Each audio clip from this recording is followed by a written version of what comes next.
কি বললি? এত বড় সাহস তোর? একদম জায়গা বুঝতে ফেলবো। চিনো আমারে? এই এই, কি করছো তুমি? দেখি ওরে একটু মুরব্বী মানুষ। ছেলে, এভাবে চোরের মতো কোথায় পালাচ্ছ? মানুষজন দেখো না। কি বললি? এত বড় সাহস তোর? একদম জায়গা বুঝতে ফেলবো। চিনো আমারে? এই এই, কি করছো তুমি? এই দেখি ওরে একটু মুরব্বী মানুষ।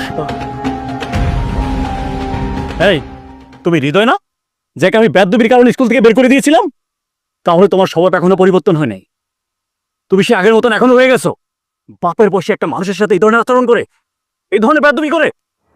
এই 2 টাকার মাস্টার, তুই আমার চরিত্র নিয়ে কথা বলিস? আমার কোন চরিত্র তোরে দেখা বলে? তোর মধ্যে এরকম আধারটা মাস্টার আমার বাপের পায়ের নিচে পড়ে থাকে। তোর এতক্ষণ সম্মান দিয়ে কথা বলছি, তুই আমাকে মারলি। দেখ আমি কি করতে পারি, তোর ব্যবস্থা আমি নিতেছি।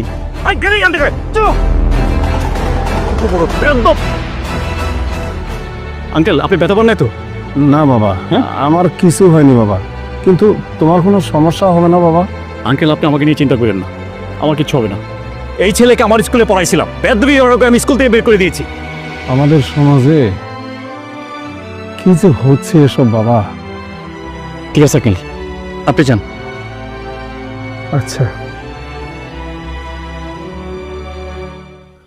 এই মাস্টার,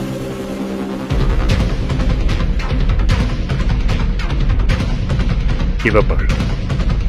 তুই আবার এখানে এসেছিস? হ্যাঁ? আমি না, তোর জম এসেছে তোর জান কবজ করার জন্য। আমার বাবা।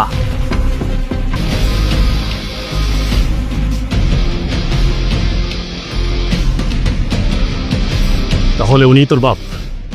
হ্যাঁ, আমি ওর বাবা, তোকে দেখতে এসেছি। বুঝতে পেরেছি, আমাকে মারার জন্যই তো আসছেন আপনারা। আপনারা যে প্রয়োজনে এসেছেন আমি ব্যবস্থা করছি, আপনাদের কারো পেরেশানি হওয়ার দরকার নেই। ধরেন, এই জোতা দিয়ে যতক্ষণ ইচ্ছে আমাকে মারুন।